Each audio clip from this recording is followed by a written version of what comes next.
Welcome, curious minds, to the deep dive. Today, we're plunging headfirst into a topic that might just, fundamentally change how you approach learning English.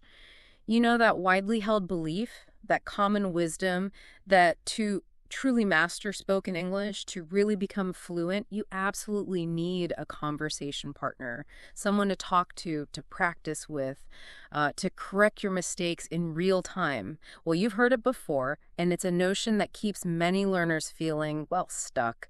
But here on the deep dive, we're not just challenging that idea, we're turning it completely on its head. Precisely. And frankly, it's a myth that really needs to be debunked. This persistent idea often stems from, a perceived need for external validation. Yeah. We think we need someone else to tell us if we're doing it right. Right, like you need that immediate feedback. Exactly. Or perhaps it's a fear of making mistakes when you're on your own without that immediate human safety net to catch them. But what our deep dive into this topic has consistently shown, and what we're about to unpack for you today, is that practicing English alone isn't a limitation. It's actually a profound hidden strength. A hidden strength, I like that. It's not just a workaround. It's a genuine superpower for achieving fluency. In fact, for many, it might just be the most strategically smart thing you ever do for your English-speaking journey. And that really resonates, doesn't it? Because, let's be honest, you might be listening right now and feeling a familiar frustration. I don't have constant access to native speakers, or I'm not confident enough to jump into real conversations yet. The thought of making a public mistake is, terrifying. Mm-hmm. And guess what? That is absolutely 100% okay. The profound beauty of solo practice is how powerfully it dismantles those very barriers. It cultivates an incredible judgment-free zone. It's your personal linguistic sandbox, you could say. Yeah, safe space. Exactly. You can explore the language freely, you can stumble, you can trip over words, you can make every single mistake imaginable, and crucially, you can identify and correct them all without a single drop of external pressure or embarrassment. It's just a fertile ground for exponential growth, entirely shaped by you, for you. And this concept aligns beautifully with the core principles of what we call deliberate practice. The kind of focused, intentional effort that leads to true mastery. Think about it. Does a world-class musician only rehearse with their band on a grand stage? Absolutely not. No way. They dedicate countless solitary hours behind closed doors, meticulously honing their scales, refining their finger placements, internalizing complex melodies until they become second nature. Or consider a professional dancer. They spend endless sessions in front of a studio mirror, perfecting every subtle movement, every nuanced expression, until their body instinctively knows the routine. Right, building muscle memory. Precisely. An elite athlete, too, puts in thousands of hours training quietly, pushing their physical and mental limits in solitude. This isn't just about repetition, it's about building intricate muscle memory, forging deep neural connections, and creating those vital internal feedback loops that are utterly essential for true refinement, precision, and mastery. For language learners, solo practice is your personal training ground, building strength and confidence when no one else is watching, so you're ready when they are. So our mission today on this fascinating deep dive is perfectly clear. We are going to meticulously explore practical, creative, and profoundly powerful ways for you to practice speaking English completely independently.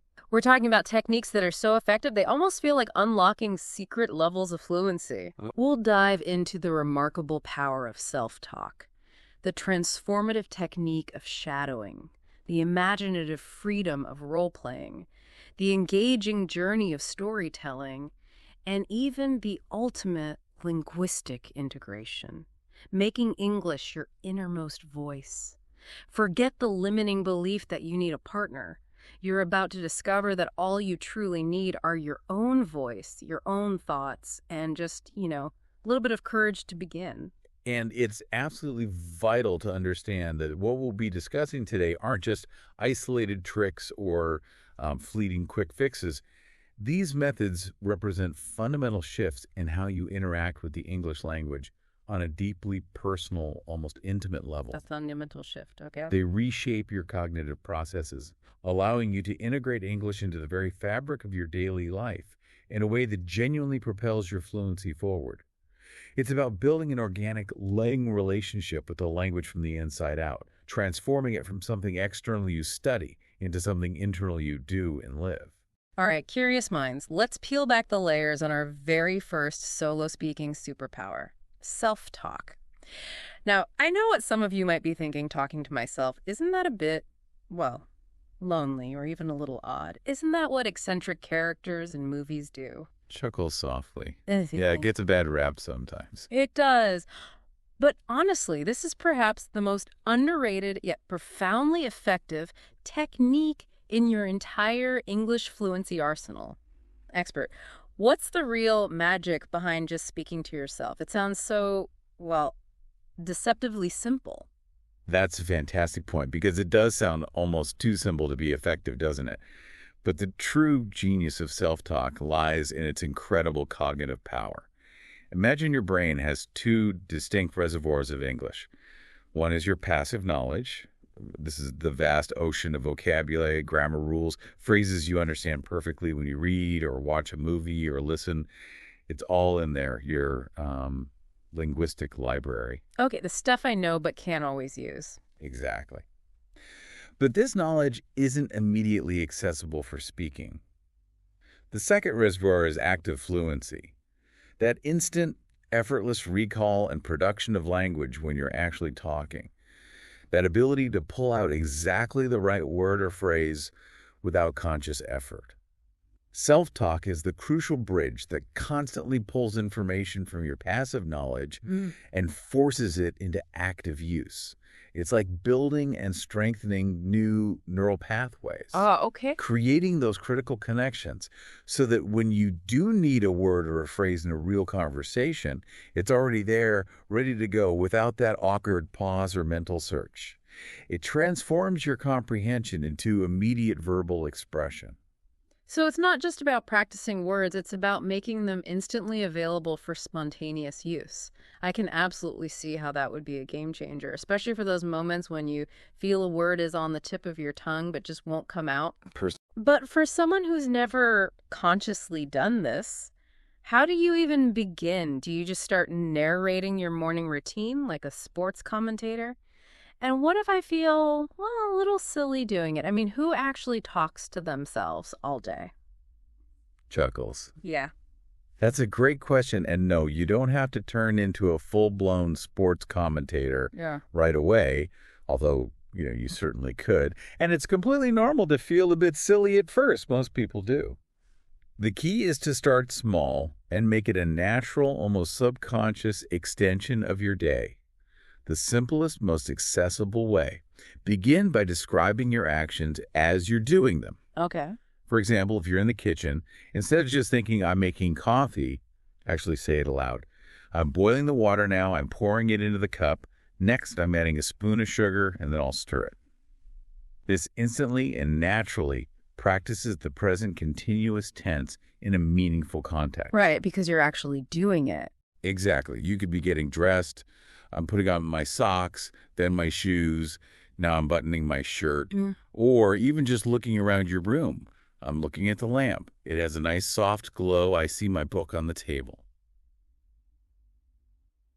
It feels mundane at first, perhaps, but it builds the fundamental habit of actively producing English in real time, connecting words to actions and objects around you. And the beauty of that is you're not just rote memorizing vocabulary from a list. You're actually living the language, making it part of your immediate reality.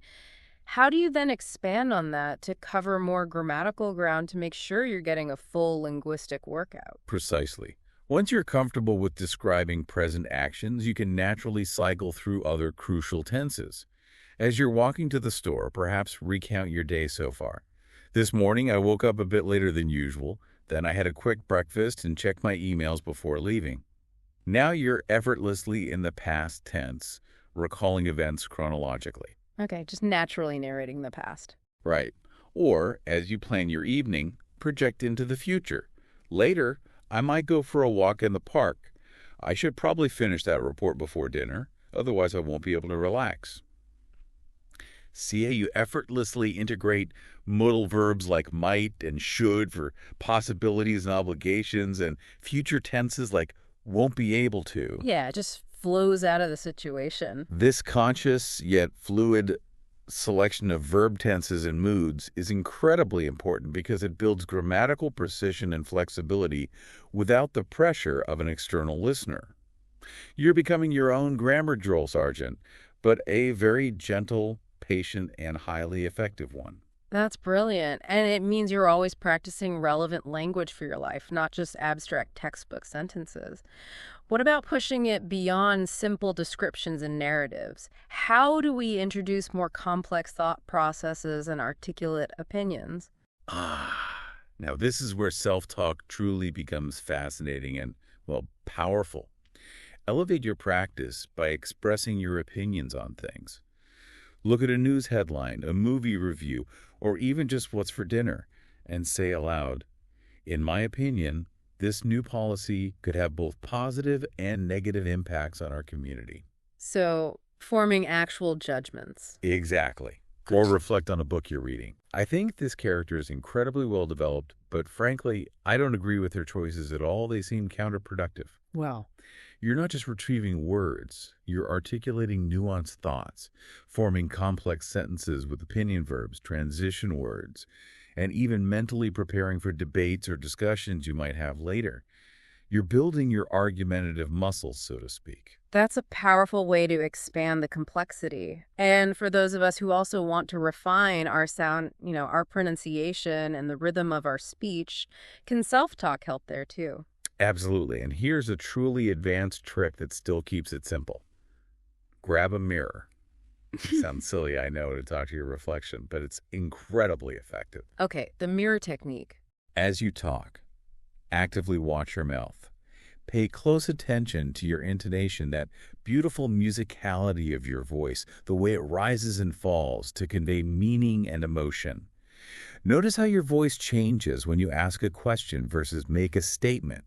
And really focus on your pronunciation, especially those notoriously tricky sounds in English, like the soft and hard, the sounds think versus this, or the elusive R sound.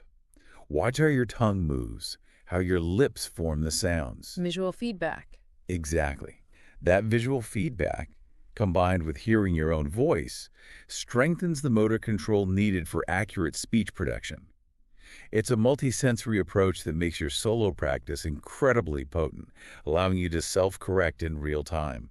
You are becoming your own private pronunciation coach. So we're building fluency, strengthening grammar, articulating opinions, and even improving pronunciation all by ourselves. This really is an English language gym in your head.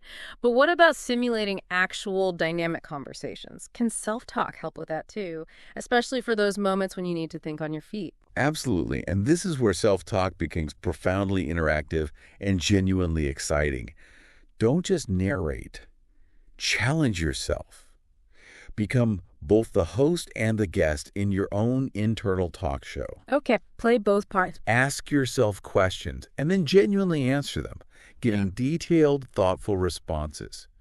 For example, you might start with something like, "What's your favorite thing about living where you do?" Then, in your best, most thoughtful voice, answer yourself, "Well, I really appreciate the vibrant community and the easy access to nature. The parks here are beautiful, especially in the autumn." Then immediately follow up with a probing question, perhaps playing the curious interviewer. "Interesting. And what's one challenge you face in your daily routine that you wish you could solve?" And so on. You could even simulate a planning session. "Okay, what do I need to pack for my trip next week? First, I'll need my passport, then comfortable shoes." This specific practice of asking and answering questions internally is remarkably powerful because it meticulously simulates genuine conversational dynamics. You're not only building vocabulary and mastering grammatical structures, but you're also developing crucial conversational flow, the natural rhythm of turn-taking, even if it's all within your own mind. Even if it's just you. Yes. Critically, it trains your brain for immediate retrieval of information and vocabulary, which is absolutely essential for spontaneous speech. This is far more than just talking to yourself. It's actively building the complex neural pathways required for fluent interactive communication. You're practicing for those moments where you need to think on your feet, formulate responses quickly, and keep a dialogue moving, all in a risk-free environment. It's like a mental dress rehearsal for every conversation you might ever have. So to sum up this first superpower, self-talk allows you to consistently engage with English, making every moment an opportunity to transform passive knowledge into active, usable language, all while refining your pronunciation and building conversational stamina. You're not just talking, you're actively building fluency on your own terms in your own space every single day. All right, let's transition from the subtle power of self-talk to our second solo speaking superpower, shadowing. If you're looking for one of the absolute fastest, most transformative ways to drastically improve your spoken English on your own, this technique is, well, it's your secret weapon. It really is quite potent. What's truly fascinating here, expert, is that shadowing isn't just a quirky language hack designed for learners. It's a deeply effective technique used by top-tier professionals. We're talking actors preparing for roles, simultaneous interpreters, mastering rapid-fire translation, even professional voice artists training for perfect delivery. That's right. They use it specifically to master accent, rhythm, and the natural flow of speech. It's a tried and true method. It absolutely is, and it's employed across various fields because its effectiveness is rooted in fundamental neurological principles. The underlying basis for why imitation, specifically shadowing, is such a powerful learning tool lies in what we call the sensoromotor loop and how it impacts auditory processing and motor learning. Sensoromotor loop, okay. When you shadow, you're not just listening passively, letting the sounds wash over you. You're actively engaging your auditory system to perceive the most subtle nuances of sound. The slight variations in pitch, the precise timing of pauses, the emphasis on certain syllables. And simultaneously, you're engaging your motor cortex, the part of your brain that controls movement, to produce those sounds with your mouth, tongue, and lips. Listening and speaking at the same time, basically. Almost simultaneously, yes. This creates a strong, immediate sensoromotor connection, essentially teaching your mouth and brain to work in perfect unison almost automatically to produce authentic English sounds and rhythms. It's like your brain is building an intricate choreography for your vocal apparatus, mirroring the native speaker's performance. That's a brilliant way to put it, choreography for your vocal apparatus. It really emphasizes that it's a physical, not just a mental practice. So for someone eager to try this, how do you actually do it? What are the practical steps to start shadowing effectively? It's surprisingly straightforward to set up, but it requires precision in execution. First, you need to find a short English video or audio clip that comes with subtitles. Think about short interviews, inspiring TED Talks, engaging segments from podcasts you enjoy, or even a compelling scene from a movie, anything that genuinely captures your interest, because enjoyment is key to consistency. Gotta like what you're listening to. Definitely. Once you have your material, the core process begins. Play it line by line. The critical instruction is this. As soon as the speaker begins talking, you repeat the sentence immediately, exactly as you hear it. And when I say exactly, I mean everything. You're not just repeating the words, you're copying their pronunciation with meticulous detail, their natural rhythm, the subtle emotional tone they convey, and even the tiny pauses they take between phrases. You want your voice to be like an echo right behind theirs. So it's not just word-for-word repetition. It's almost like acting out the sounds and feelings of the language. That's a profound distinction. What's the benefit of focusing on all those subtle elements beyond just the individual words? And this emphasis on everything is truly crucial for fast-tracking your fluency. It goes far beyond mere word recognition. When you shadow, you're deeply internalizing the prosody of English. That's the musicality of the language, You did right. encompassing the stress patterns within words and sentences, the intonation contours, the rising and falling pitch of speech, and the natural reductions and linkages between words that make native speech sound smooth and connected. These elements are what distinguish fluent, natural speech from speech that sounds stilted or like a literal word-by-word translation from another language. Okay, so it helps you sound less robotic. Precisely. By meticulously imitating these nuances, you're truly feeling the language, internalizing its inherent musicality and flow, allowing you to sound more natural and less like you're simply assembling words. You're developing an ear for the authentic sounds and rhythms and training your mouth to produce them without conscious effort. That makes perfect sense. It's about building a subconscious understanding of how English sounds when spoken naturally. You mentioned not worrying about understanding every single word initially. Can you elaborate on that? It feels kind of counterintuitive for language learning. It might feel counterintuitive at first, yes, but it's a vital aspect of effective shadowing. Hmm. The primary goal here isn't 100% comprehension of every single word in the source material. It's about the production of natural-sounding English. If you start to analyze every unknown word, you'll break the flow and lose the rhythm, which is the core benefit of shadowing. Ah, okay, keep the flow going. Exactly. Think of it as a musician practicing a new piece. They might not understand the full emotional depth of every note initially, but they focus on hitting the right notes, the right timing, the right dynamics. Similarly, you're focusing on mirroring the sound and rhythm of the language. Start with materials you genuinely enjoy, as that engagement will naturally sustain your motivation through the repetition. And once you get comfortable with shadowing with the subtitles, really feeling that immediate echo, here's the powerful next step, the true aha moment. Turn the subtitles off. Ooh, okay, going subtitle free. Now you're relying solely on your finely tuned listening skills. This method quite literally rewires your brain. Rewires your brain. That sounds almost magical. How does taking away the visual cue of subtitles actually contribute to that brain rewiring? What's happening on a cognitive level when we're just listening and speaking? That rewiring is precisely how shadowing helps you transition from a reliance on translation in your head to direct English thought and production. When you're no longer seeing the words, your brain is forced to process the auditory input directly in English and then immediately formulate a spoken response, all in English. Bypassing the translation step. Exactly. It bypasses the laborious and fluency-hindering translation step. Your brain doesn't have time to go, okay, here English word, translate to native language. Think of native language response. Translate back to English. Speak English. Instead, it's a direct connection. Hear English. Formulate English thought. Speak English. Much faster. Much faster, more automatic, more effortless. It essentially trains your brain to operate predominantly in an English-only mode for speech production, building that seamless link between what you hear and what you say. It's like teaching your brain to bypass the middleman and go straight to the source. That direct link from thought to speech is the holy grail for so many learners.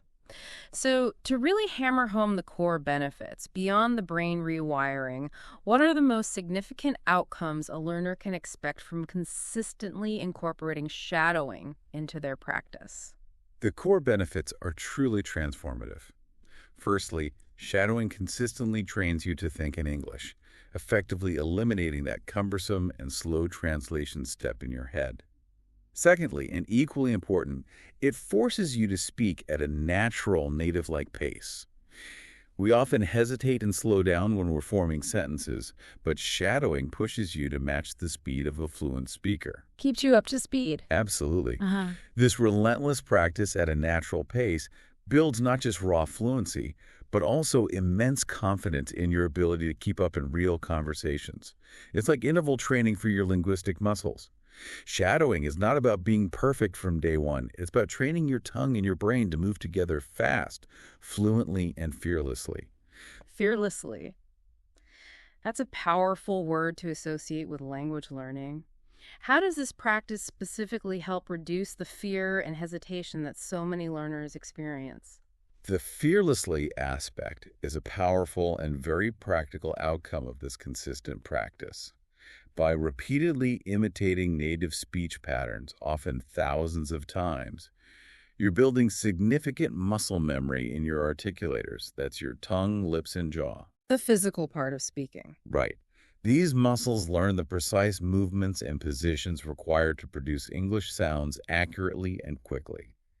This reduces the cognitive load required to physically produce sounds and words. When less mental energy is spent on the mechanics of speech, on how to form the sounds, more can be allocated to thinking about what you want to say, on formulating your thoughts and ideas. Frees up brain space. Exactly. This freedom from worrying about the mechanics allows for much more spontaneous, less inhibited, and ultimately more confident expression. The fear of mispronunciation or sounding unnatural diminishes because your mouth knows what to do, almost on autopilot. It's like learning to ride a bike. Once your muscles remember, you stop thinking about every pedal stroke and just enjoy the ride. Okay, if you're now feeling empowered by the everyday usefulness of self-talk and the transformative power of shadowing, then let's dive into the next level of solo practice. Role-playing and storytelling. These are where you truly start to unleash your creativity, not just your linguistic accuracy. And crucially, they are incredibly effective at helping you simulate real-life conversations and situations, even when you're completely alone. Moving into application. Exactly. Expert, what makes these techniques so vital for taking solo practice to this elevated level? These techniques are vital because they bridge the gap between mechanical practice, like maybe just repeating sounds, and practical application in a communicative context. The psychological benefits of immersion and simulation for language acquisition are profoundly well documented. Think of it like a flight simulator for a pilot. A pilot doesn't just read about flying in a manual. They spend countless hours practicing complex maneuvers and emergency procedures in a controlled, risk-free environment. Right, safe practice. Similarly, role-playing and storytelling allow you to rehearse social interactions, navigate hypothetical linguistic challenges, and experiment with different responses in a low-stakes, safe space. This significantly reduces anxiety, builds pragmatic competence, that is, how language is used in real-world social contexts, and cultivates practical fluency for when you encounter these situations in real life. It's about building confidence through rehearsal. That analogy of the flight simulator is perfect. It really highlights the practicality. So let's begin with role-playing. How do we, as solo learners, conjure up these imagined conversations and make them truly effective? The concept is wonderfully simple. Imagine a specific scenario and then consciously embody different characters within that scenario, speaking their lines aloud. A classic, universally relatable one is navigating an airport. You are both the harried traveler and the efficient airport agent. Okay, playing two roles. So you might start speaking as the traveler. Good morning. I'd like to check in for my flight to Toronto. My name is your name. Yeah. Then physically or mentally switch roles to the agent, perhaps even changing your voice slightly. Good morning. Sure, may I see your passport and your ticket, please? You respond as the traveler. Here you go. I have a connecting flight in Frankfurt. Will my bags be checked through? And the agent. Yes, your bags will go directly to Toronto. You'll pick up your boarding pass at the gate. Enjoy your flight. You really get into it. It might feel a bit odd or even a little theatrical at first, but try it. You'll be surprised how quickly you get into it. And suddenly, you're not just speaking isolated sentences. You're building an entire dynamic scene with a clear purpose. What are the immediate, tangible benefits a learner will gain from engaging in this kind of solo dialogue? Exactly. And this is where the magic really happens. You're not just reciting words. You're actively constructing an entire scene, a dialogue with specific objectives and responses. This immediately forces you to use vocabulary in context, which is exponentially more effective for long-term retention than simply memorizing lists. Context is key. Absolutely. You're also thinking quickly, reacting to imaginary prompts, and even solving problems like navigating a tricky connection or asking for specific information all in English. This dynamic, responsive interaction, even with yourself, mimics the complex cognitive demands of genuine conversation, building your ability to respond spontaneously and appropriately. You're training your brain to switch between roles, which is a fantastic exercise in linguistic agility. The scenarios for this kind of practice must be endless. What are some other practical, real-life situations that listeners could immediately try to role play? Oh, the possibilities are truly vast, covering pretty much every aspect of daily life. Beyond the airport, imagine you're ordering food at a restaurant. You're the customer asking about specials, making choices. Then the server describing dishes. I'll have the pasta, please. Does it come with salad? Yes, and a choice of dressing. Classic scenario. Calling customer service. You're the frustrated customer explaining an issue, then the patient representative offering solutions. My Wi-Fi isn't working at all. I've tried restarting the router. I understand your frustrations, madam. Let's troubleshoot this together. We've all been there. Going to the doctor. You're describing symptoms. The doctor asks follow-up questions. I have a terrible cough and a sore throat. How long have you had these symptoms? Meeting someone new at a party, initiating conversation, asking about hobbies, small talk. Hi, I'm your name. What brings you here tonight? Nice to meet you. I'm their name. I came with a friend. This party's great, isn't it? So many useful situations. And to make it even more advanced, add emotions. This is crucial for natural communication. Be nervous when asking for directions, excited when planning a trip, or even slightly confused if you misunderstand something. Bring the feelings in. Yes. This helps you naturally use intonation to convey feeling, integrate those little conversational fillers like, or actually, and integrate emotional language more authentically. This isn't just about sounding correct. It's about sounding human. The integration of emotions, fillers, and intonation really adds a layer of depth, moving beyond just grammar to genuine communication. It's like learning the soundtrack of the language. Now let's pivot from simulated dialogue to the expansive world of storytelling. This feels like a completely different kind of solo practice. It is, in a way. Storytelling is where your imagination truly takes the lead, offering immense freedom and creativity. Unlike role-playing, which often focuses on immediate back-and-forth interaction, storytelling allows you to build a cohesive narrative, practicing longer stretches of monologue. More like giving a speech, almost. Kind of, but much more personal. You have complete creative control.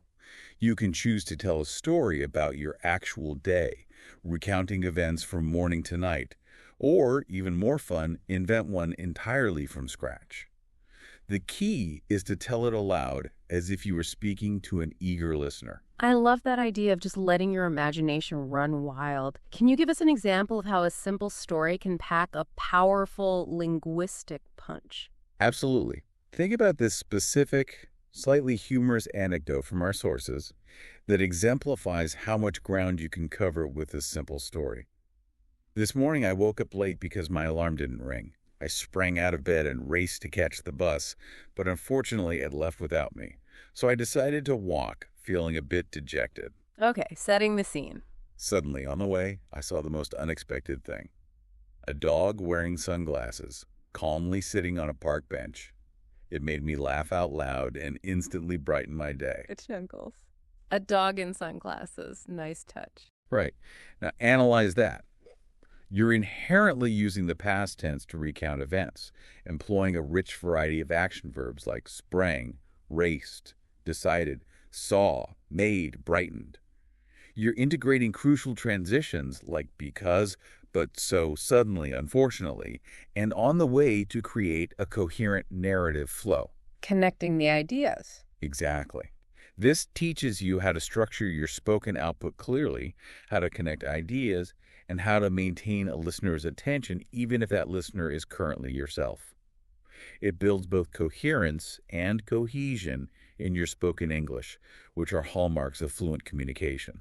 That's a fantastic example. It really shows how much mileage you can get out of a short, engaging narrative. How can listeners push themselves even further with storytelling to maximize the linguistic benefits? To challenge yourself and expand your linguistic range even further, consider these variations. You could retell a story from someone else's point of view. How would the bus driver describe the person running? Or how would the dog in sunglasses tell its side of the story? This forces you to think about different vocabulary tones. Different perspective. Yes. Turn a short story into a dialogue. Take that dog story and imagine telling it to a friend who then interjects with questions. You won't believe what I saw. What? This combines storytelling with role-playing elements. Or turn a personal story into a news report. If something dramatic happened, how would a news anchor deliver it? Reports are coming in of a surprising incident involving a fashion-forward canine. This pushes you towards more formal language, objective descriptions. These are truly creative ways to engage with the language. It sounds like role-playing and storytelling, when practiced consistently, become more than just language exercises. What's the ultimate takeaway here regarding fluency, confidence, and connection? You've hit on the profound truth there. When you engage in role-playing and storytelling, you're not just exploring grammar, expanding vocabulary, perfecting tone, and mastering rhythm. You're doing all of that, yes, but crucially, you're also being creative and genuinely having fun with the language. Fun is important. It is, and this leads to a profound takeaway. Fluency isn't just about perfect grammar or vast vocabulary. While those are important, true fluency, the kind that feels natural and effortless, is fundamentally about confidence and connection. When you can comfortably construct narratives, navigate hypothetical scenarios, express emotions freely, you're building the self-assurance needed to truly connect with others in English, to share your personality, your thoughts. These imaginative exercises build both that crucial confidence and the inherent capacity for genuine human connection. They teach you that your voice, in English, is a powerful tool for self-expression. Okay, this is it. We've explored speaking out loud, imitating, imagining conversations. But now we're going to delve into what might sound incredibly simple, yet trust me, it is arguably one of the most powerful habits you can cultivate for English fluency. Thinking in English. This is about making English your constant internal companion. It's an insight that's often overlooked by learners, yet it's absolutely crucial. Consider this and really let it sink in. The most consistent, ongoing conversation any of us have every single day is the one we have with ourselves, inside our own heads. The inner monologue. Exactly. It's a constant stream of consciousness that shapes our perception. So the fundamental question becomes, why isn't that conversation, for language learners, happening in English? By intentionally making English your inner voice, you're moving beyond external, scheduled practice and integrating the language into the very fabric of your daily thought process. This has a profound, cumulative, and deeply subconscious impact on your fluency. So it's happening all the time, not just during practice sessions. Precisely. It's not just about practicing, it's about living in the language even when you're not speaking aloud. That's a powerful shift in perspective. It's about bringing English into our core being rather than keeping it as something separate we do at certain times. So for someone who currently thinks entirely in their native language, how do you even begin to make this profound internal shift? It feels like a huge mental leap. It feels like a huge leap, I agree. But like all good habits, you begin incredibly small and gradually expand. When you look around the room, simply name the objects you see, silently in your head, in English. Phone, table, window, cloud, lamp, bookcase, cushion. Just labeling things internally. Just labeling. Don't rush, just consciously identify. Then gradually progress to short, simple thoughts, translating your immediate observations or feelings into English. I'm hungry. I should call my friend. This road is beautiful today. My coffee is getting cold. What time is it? Tiny thoughts. Tiny thoughts. It's about consciously replacing your native language with English in those small, fleeting internal moments throughout your day. Make it a game. Can I label everything I see on my desk in English? Can I describe my walk to the bus stop using only English thoughts? That makes perfect sense, building momentum with bite-sized internal thoughts. How do we then build on that foundation to develop more complex internal monologues, similar to the self-talk we discussed earlier, but purely in our minds? You just keep building on that, pushing the boundaries slightly each time. From naming objects and simple observations, you can gradually construct more complex internal monologues. For instance, as you plan your day, instead of thinking in your native language. After lunch, I'll go for a walk in the park. Maybe I'll listen to an English podcast while I walk. Or I need to remember to buy milk after work and check if my dry cleaning is ready. Planning your day in English inside your head. Exactly. This consistent internal engagement deepens your subconscious connection to the language, making it feel more natural, more intuitive, and less like a separate subject you're studying. You're essentially conducting your entire internal operating system in English. You can even daydream or reflect on past events, creating rich, detailed internal narratives. I wonder what it would be like to live in a city like London. I'd visit all the museums and definitely try a traditional English breakfast every day. Here's the magic, the real game changer that makes thinking in English so utterly transformative. It sounds like when you actively think in English, you completely remove the cumbersome, inefficient step of translating from your native language. And that translation step, it's a huge bottleneck for fluency, isn't it? Oh, absolutely. It slows you down, creates those awkward pauses, makes conversations feel like a mental workout. That's precisely it. The detrimental effects of the translation step cannot be overstated for anyone aiming for true fluency. It forces your brain to perform a laborious two-step process. First, conceptualize your thought in your native language, and then translate it into English before you can speak it. This cognitive load is immense, and it's why so many learners feel exhausted and slow in conversations. Right. When you train yourself to think directly in English, you bypass this entire energy-draining process, allowing for a much more fluid, natural, and rapid output. Your brain moves straight from idea to English expression. Idea straight to English. Yes, and an incredibly powerful immediate feedback loop emerges when you think in English. When you can't find a word or a phrase doesn't quite come to you in your internal monologue, it's not a moment of failure, it's a golden opportunity for targeted learning. Ah, you spot the gaps yourself. You immediately recognize the gap in your active vocabulary. You can then consciously make a note, look it up, learn it, and then crucially, you immediately use it in your next internal thought. This cycle of identification, acquisition, and immediate internal application is incredibly efficient for vocabulary expansion and solidification. That's brilliant. It makes every mental stumble a stepping stone for growth. What are some additional ways to reinforce this habit of thinking in English and to even take it to an advanced level beyond just our daily observations? To truly reinforce this powerful habit, I highly recommend journaling in English. Write about your day, your dreams, your worries, anything that comes to mind. It doesn't have to be perfect grammar. The goal is consistent expression. Getting thoughts down on paper. Right. Then here's the double practice benefit. Once you've written it, read what you've written aloud to yourself. You're getting both writing and speaking practice, connecting the written word to the spoken sound, solidifying your understanding in production. Writing and speaking, reinforcing each other.